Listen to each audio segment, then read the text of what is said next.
Cara, então, tá falando de Botafogo? Queria saber de você, já que toda essa sua relação com o Botafogo. Porque o que tá acontecendo nesse início de ano no Botafogo, eu nunca tinha visto isso no futebol brasileiro, né? Essa coisa do... E obviamente é um Texel dono que manda, ele que decide. Do dono abandonar os primeiros meses do ano, mesmo sendo campeonato estadual, porque é o que a gente tava comentando, ele tá fazendo pré-temporada. Eu não acho que o Botafogo tá fazendo pré-temporada. Não tá. Essa é a questão, né? Porque se tivesse se preparando, eu não vejo o Botafogo se preparando pra nada do jeito que tá nesse momento, Vai ter né? a chance de fazer agora. Vai ter um mês, né? Vai ficar um mês Sim. entre a Recopa e o Brasileiro. E aí, assim, a gente teve no final do ano a saída do Arthur Jorge, né? E até agora não tem um técnico aí. Várias tentativas do John Textor e todos recusaram, né?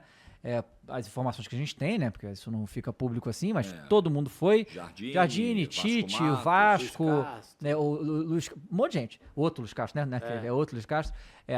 Falaram até de Mantini, Rafa Benítez, teve até Mantini um monte de teria feito uma proposta salarial fora da realidade. Astronômica. E isso contrasta com essa janela do Botafogo, que é a maior janela da história do futebol brasileiro. Mais de 500 meio bilhão de reais investido em reforços. Só que, né, aí é aquela coisa, né, e aí é tudo no imaginário do torcedor, né, porque, por exemplo, o Palmeiras ano passado, todo mundo ficava falando, o Palmeiras contra ninguém, e o Palmeiras gastou ano passado mais de 200 milhões em jogador, só que não foi visto esse dinheiro render em campo, né, e esses jogadores foram contratados agora, na avaliação geral da galera, não, obviamente vai ter que ver a temporada, mas não chegam aí ao Luiz Henrique Almada, né, que foram os grandes nomes que saíram. Tipo, Arthur não é o Luiz Henrique, sabe? De jeito nenhum, né? E esses outros jogadores, muitos jogadores foram caros e tudo, mas o Santi não jogou ainda, né? meio desconhecidos pra gente aqui. O Santi de todos até agora é o que mais está gerando expectativa. E tem o aí, Wendel, né? E o Wendel que só vem no meio do ano. A gente sabe o da Jair, qualidade que dele. já começou O Jair, zagueiro, a se né? adaptar Tem aí, o jogou menino domingo. lá que... do Inter do Grêmio, que ele contratou. Acho que é do Grêmio. É do Grêmio, Natan. Natan, o Juan. Esse aí também. Juan. E esse Juan Cruz aí e tal. E aí a gente viu, né? E não é comum jogador ir no microfone e reclamar que tá sem técnico, né? Não é uma coisa comum, mas tá acontecendo isso. O que você tá vendo desse início do Botafogo aí? Porque o torcedor, o que acontece? Ele, óbvio, ganhou ano passado, tava 30 anos sem ganhar nada, é lógico que, beleza. Só que, pô, tô vendo o torcedor do Botafogo putaço, tá só tomando porrada da galera agora esse queria ano. pegar daí desse negócio da reclamação do Barbosa, e o Savarino também foi outro que reclamou, né? Eu entendo os dois lados dessa história aí, tá? Porque parece que o Textor ficou irritado com as críticas dos jogadores, e talvez eles tenham sido até repreendidos e tal. Eu acho que assim, se você tem contrato com um clube e tem alguma questão interna que tá te incomodando, eu acho que você tem que lavar essa roupa suja internamente. Concordo. Tá? Mas, quando a gente se debruça no mérito do que foi dito, daquilo que foi dito pelos dois, eles estão certos, eles têm razão. Imagina o que é para um elenco campeão da América, campeão brasileiro, conseguiu as maiores glórias da história do clube, trabalhar 50 dias sem um planejamento tático, sabe? Sem um norte. Os caras correndo... Não, trocando auxiliar. Sabe? Porque eu falo assim, se é um time estabelecido, que já tem um modelo de jogo, você até entende, né? Pô, o Guardiola saiu, o City quis manter isso, beleza. Mas no caso do Botafogo, trocou todos os últimos anos o treinador, botou, beleza, a gente já sabe mais ou menos como quer jogar, mas trocou auxiliar técnico. Aí não tem como. Então eu acho que ficou uma sensação de, caramba, a gente tá à deriva aqui, né? A gente tá abandonado, largaram a gente no meio do oceano, porque seria ótimo, e aí você tem razão, não é pré-temporada. Pré-temporada seria o seguinte, é porque o regulamento do Carioca exige Precisa que você botar os coloque jogadores titulares principais. a partir da quinta ou sexta rodada, né? Porque aí seria o ideal. Nós vamos realmente cagar e andar pro Campeonato Carioca. Vamos esticar as férias dos caras, vamos pegar os caras, vamos levar lá pros Estados Unidos, pra China, pra qualquer lugar, pra Angra dos Reis, pra Saquarema, pra Lyon, pra qualquer lugar. Pra fazer uma pré-temporada, a gente volta só pra jogar aqui as finais de fevereiro. Ou os clássicos, ou os clássicos e tal, mas beleza. Só que aí você colocou várias vezes titulares e o time passando vergonha. Mas seja transparente. Se você quer isso, fale. Beleza. Porque senão o torcedor vai ficar, ai meu Deus, o que vai ser? Aí é desesperador. Aí você vê a loucura, né? Um nível de não sei se abandono é o melhor termo, mas de desmobilização do Botafogo, talvez. de descaso, de falta de planejamento e tal. Teve um jogo contra o Nova Iguaçu em Moça Bonita, num gramado péssimo. Aí depois o Bangu vai lá, o Botafogo reclamou do gramado, e aí o Bangu fez uma notinha lá pra rebater, como se tivesse o gramado do Santiago Bernabéu. Péssimo gramado. O Carlos Leiria, que foi o cara que comandou o Botafogo no Campeonato Carioca, até quase o final do Campeonato Carioca, achou uma ótima ideia colocar naquele gramado jogadores titulares. Perdeu o Bastos, que tomou a pancada no início do jogo, perdeu o Arthur no primeiro tempo.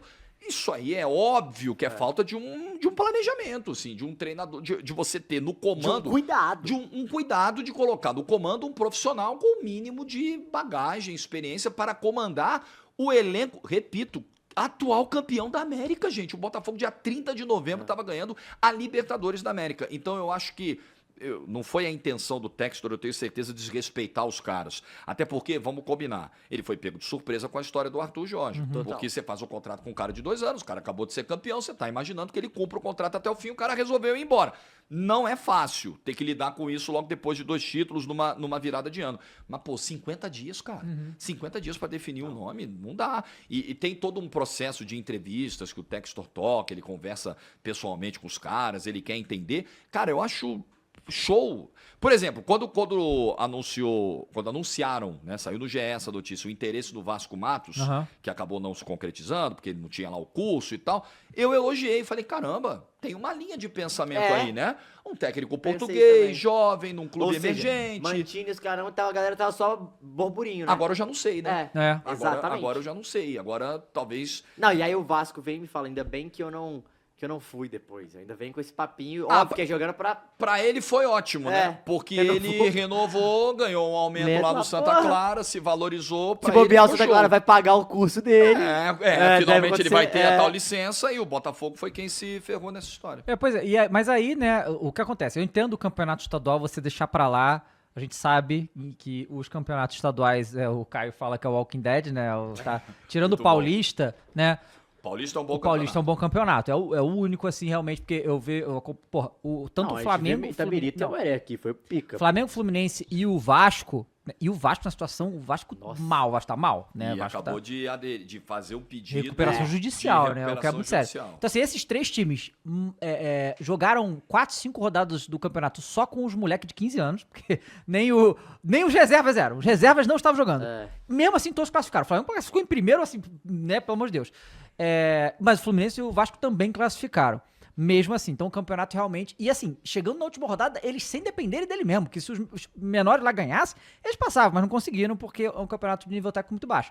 E aí, pô, mas é que assim, é porque, obviamente, eu não sou botafoguense, sou flamenguista, mas, porra, 9º lugar do campeonato carioca. 9º de 12, né? De 12, nesse campeonato. E aí, qual é o grande problema disso aí? É porque a Taça Rio, o Botafogo não vai disputar nem a Taça Rio esse ano. E dá vaga na Copa do Brasil. Isso que eu ia falar, Copa do Brasil. Esse é o problema. O Botafogo agora, para jogar a Copa do Brasil de 2020, você vê, né, o nível exagerado de desmobilização do Campeonato Carioca gerou esse problema. Para o Botafogo jogar a Copa do Brasil do ano que vem, de 26, ele vai ter que ser campeão da Copa do Brasil de 25, ou campeão da Libertadores de 25, ou terminar o Brasileiro de 25 na zona de classificação da Libertadores. Senão ele não joga a Copa do Brasil. Você imagina um cenário em 26, o Botafogo sem a receita da Copa do Brasil. Vamos imaginar, ele não ganhou a Copa do Brasil esse ano, não foi bi da Libertadores e terminou em 10º Brasileiro. Porque a gente não sabe, a galera vai falar, pô, não vai terminar em 10º. Gente, lembra que tem um Super Mundial que pode atrapalhar totalmente, fisicamente, os times que forem. E se isso acontecer, se o roteiro for esse em 2025, o Botafogo em 2026 não joga Libertadores nem Copa do Brasil. Amigão, olha o tamanho do prejuízo disso aí. A situação muito parecida com a do Corinthians, porque se o Corinthians não classificasse para Libertadores, se não me engano, não tava na Copa do Brasil, porque também foi mal no estadual. Ele caiu ano passado no Paulista na primeira fase. A primeira fase. Uma rodada de antecedência. Ele deu sorte que ele conseguiu na arrancada no final. 9 vitórias. 9 vitórias, pois é.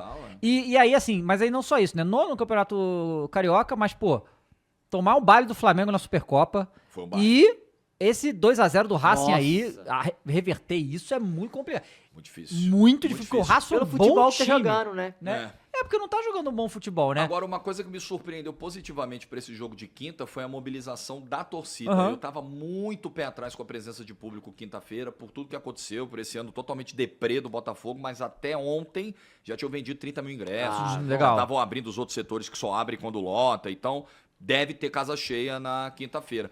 E é um título... Primeiro, é um título inédito. Isso foi outra coisa que eu bati nessa desmobilização do Botafogo no início do ano. Beleza, eu sei que é difícil. Você não vai contratar o primeiro treinador, porque tem isso também. Eu entendo você esperar um pouquinho, porque contratar o primeiro treinador que você olhar na esquina, você pode fazer uma escolha errada e se arrepender depois. Show. Mas você não pode jogar fora 2 títulos, 2 chances de título inéditos para o clube. Botafogo nunca foi campeão da Supercopa do Brasil e o agravante de ter perdido a final para o seu maior rival, tomando totó do seu maior rival. Você não pode, é uma final contra o Flamengo, irmão. O Botafogo nunca pode entrar desmobilizado numa final contra o Flamengo. Ou nunca pode ter um treinador que ache razoável escalar o Lucas Alter numa final contra o Flamengo. Ah, pois é. Pô, não existe. Já foi até embora. Já foi embora. E uma final internacional contra o Racing, um outro título internacional. Quando na vida o Botafogo jogou uma Recopa Sul-Americana como campeão, atual campeão da Libertadores? Nunca. Então você não pode jogar essa oportunidade fora. E infelizmente o reflexo foi esse. A Supercopa do Brasil já foi e a Recopa tá quase indo, né? Acho que vai ser bem difícil. Acho que o time tem condições para isso, joga em casa, vai estar lotado, tem o seu gramado sintético e tal, mas hoje não tem ainda um desenho tático, você não tem uma cara, né? Muitas vezes as pessoas, eu vi comentando durante o Campeonato Carioca, nossa, mas a apatia do time, eu não vi o time apático, eu vi muitas vezes o time correndo errado. Muito. É diferente de apatia, porque os caras, eu vi o Savarino fazer uma partida apatia contra o é o Racing. City. Aí é outra parada. A partida que o Savarino contra o Racing era outro cara. O Savarino do time encaixado voando no Campeonato Brasileiro foi o melhor jogador do campeonato. Na minha opinião, até melhor que o Luiz Henrique. O Savarino de quinta-feira, quem olha fala, puta, é um bagre. Pois não é porque as coisas estão totalmente desestruturadas. Não, esse o jogo... Barbosa. Não, o Barbosa ele tá meio... Psicologicamente tá ele tá baladíssimo. Barbosa, o Arthur Jorge chegou, a zaga era uma água. O Barbosa era titular com o Lucas Alter. Ele chegou, organizou o time, colocou o Bastos. O Barbosa virou outro zagueiro. Sem comando no início do ano, o Barbosa passou o clássico inteiro contra o Flamengo, dando porrada em todo mundo. Fez o pênalti irresponsável que fez na quinta-feira. Se mandou pro ataque completamente perdido, né? Porque falta comando. Tem jogadores que precisam, né? Esses caras mais granada sem pico, né? Precisam ter um comando forte ali, porque senão desanda.